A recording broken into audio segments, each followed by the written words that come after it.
Assalamualaikum warahmatullahi wabarakatuh. Salam rahayu, salam sehat, salam semangat. Ibledek doakan semoga sobat-sobat Ibledek selalu dalam keadaan sehat walafiat, rezekinya selalu lancar, selalu berbahagia dan selalu tetap semangat. Oke, masih di single podcast atau solo podcast Ibledek Kantil. Di sini menjawab pertanyaan dari sobat-sobat Ibledek. Yang mau Ibledek bahas di sini adalah pertanyaan tentang rumah tusuk sate. Apakah benar rumah tusuk sate itu memang rumah yang banyak misterinya atau mengalami banyak gangguan dan semacamnya? Oke, di sini akan Ibledek jawab. Rumah tusuk sate itu biasanya memang untuk dari segi harga aja, harga jualnya itu akan turun ya. Kebanyakan harga jualnya turun. Karena memang rumah tusuk sate itu kalau di Jawa itu mitosnya macam-macam. Jadi banyak sekali mitos yang beredar tentang rumah tusuk sate. Rumah tusuk sate mitosnya itu banyak setannya atau banyak jinnya. Jadi banyak jin dan setan yang menghuni rumah tusuk sate tersebut. Jadi mitosnya rumah tusuk sate penghuninya itu banyak yang akan mengalami sakit atau lebih jauh dari itu akan mengalami banyak tentang kematian. Kematian dalam hal ini adalah kematian-kematian yang tidak wajar. Bisa meskipun masih muda kok terus tahu-tahu tiba-tiba mengalami sakit terus meninggal atau semacamnya ya.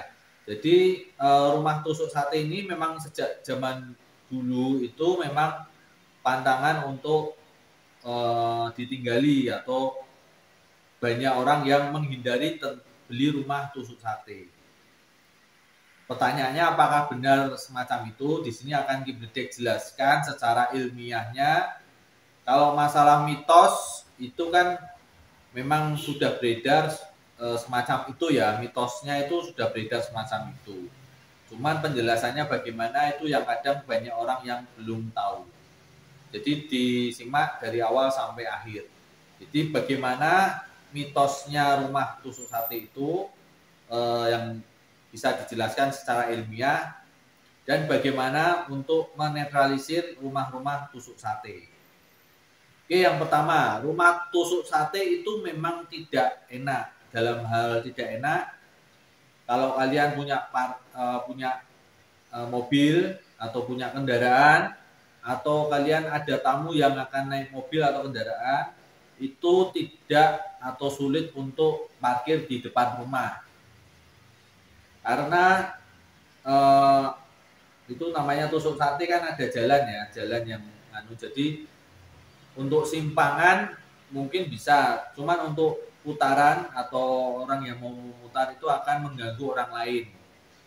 Jadi kalau rumah tusuk sate, kalau ada kendaraan parkir di depan rumah itu pasti akan mengganggu orang lain.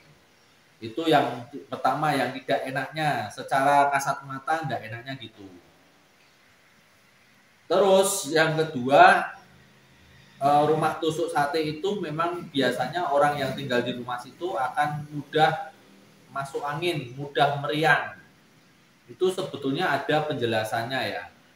Jadi semakin panjang tusuk satenya, kan di sini ada rumah-rumah, semakin panjang tusuk satenya, maka angin tersebut akan lebih kencang menerjang rumah tusuk sate tersebut. Jadi rumah tusuk sate itu akan mendapat terjangan angin yang lebih kencang. Itu kalau rumah tersebut tidak dinetralisir atau tidak dihalangi ya. Makanya nanti di akhir ini kita bicarakan dulu yang awalnya ya. Nanti di akhir akan Ibledek jelaskan tentang netralisirnya bagaimana. Jadi rumah tusuk sate itu memang akan menerima terpaan angin yang kencang. Dari terpaan angin yang kencang tersebut, rumah tusuk sate itu juga akan lebih cepat kotor karena angin yang kencang itu tidak hanya angin saja tapi membawa debu-debu, membawa pasir, membawa kotoran. Jadi rumah tusuk sate memang lebih cepat kotor. Nah, di sini sebetulnya kalau tidak ada penetralisirnya, rumah tersebut cepat kotor, udaranya kotor, udara panas kotor, energi-energi negatif biasanya juga ikut dari kerasnya hembusan angin tersebut. Energi negatif ini kan macam-macam. Ada yang dari debu, debu itu kan banyak mengandung bakteri-bakteri dan sebagainya ya. Itu menerjang rumah tusuk sate tersebut, lebih cepat kotor, lebih banyak penyakit di situ. Jadi makanya orang yang tinggal di rumah tusuk sate itu biasanya lebih cepat sakit atau lebih mudah sakit lah. Bukan lebih cepat tapi lebih mudah sakit, lebih rentan terkena penyakit. Yang pertama masuk angin mungkin, kedua alergi debu, alergi udara panas, alergi debu, ketiga mungkin bisa batuk-batuk dan sebagainya. Karena rumah tusuk sate itu pasti terkena dampak dari aliran udara. Jadi itu semacam kayak kesemprot udara ya. Jadi udaranya itu lurus kesemprot udara. Terus dari segi keamanan, kalau semakin panjang tusuk satenya atau semakin besar jalannya itu, jalan tusuk satenya itu semakin besar, berarti kan dilewati oleh kendaraan-kendaraan yang semakin besar. Dan semakin besar jalan, biasanya kendaraan-kendaraan itu lajunya itu semakin kencang. Nah, kalau rumah tusuk sate itu biasanya lebih cenderung mendapatkan probabilitas besarnya kecelakaan. Jadi banyak kendaraan atau mobil atau motor yang nyeruduk rumah tersebut. Jadi ini sangat bahaya keselamatan bagi pemilik rumah tersebut. Itu dari 3 tersebut aja harga rumah tusuk sate itu biasanya akan turun karena peminatnya akan sedikit. Terus bagaimana cara mengantisipasi untuk rumah tusuk sate? Kalau dari segi menetralisir energinya yang disebabkan oleh hantaran angin tersebut, itu depannya itu bisa diberi halangan tembok dan pohon-pohon. Jadi pintu rumahnya itu kalau bisa disampingkan, jangan persis di tengah tusuk sate. Cuman kalau ternyata lebar jalannya sama lebar rumahnya sama-sama besarnya, jadi pintunya tidak bisa disingkirkan sedikit atau diminggirkan, itu memang agak susah.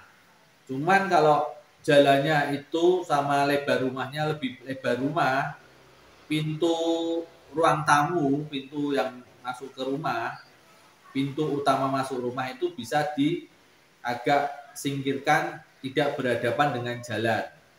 Dan yang berhadapan dengan jalan bisa diberi tembok dan tumbuh-tumbuhan. Gunanya untuk menetralisir energi panas, udara panas, terus untuk menyaring debu-debu agar rumah tidak cepat kotor. Di samping itu juga untuk menetralisir energi negatif yang dibawa oleh angin. Itu untuk menetralisir energi dari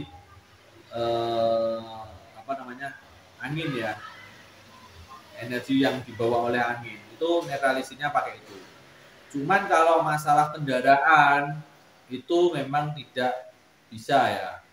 Memang mungkin berapa puluh meter itu diberi polisi tidur. Jadi jalan yang nusuk sate itu diberi polisi tidur beberapa puluh meter dari rumah agar kendaraan itu bisa mengerem dan memperlambat kecepatannya. Mungkin itu saja untuk kendaraan. Jadi sebetulnya bukan setan yang banyak masuk ke rumah tusuk sate tersebut, tapi energi negatif, debu, penyakit dan sebagainya yang dibawa oleh angin yang masuk ke rumah tersebut. Kalau orang-orang zaman dulu kan mungkin belum ada mikroskop dan sebagainya, jadi bakteri, virus dan sebagainya itu dianggap setan, dianggap makhluk gaib ya. Jadi penjelasan secara ilmiah kenapa rumah tusuk sate itu tidak bagus untuk tempat tinggal. Namun sebetulnya tetap bisa dinetralisir. Oke, begitu Sobat Bedek, semoga bermanfaat. Wassalamualaikum warahmatullahi wabarakatuh. Salam rahayu, salam sehat, salam semangat.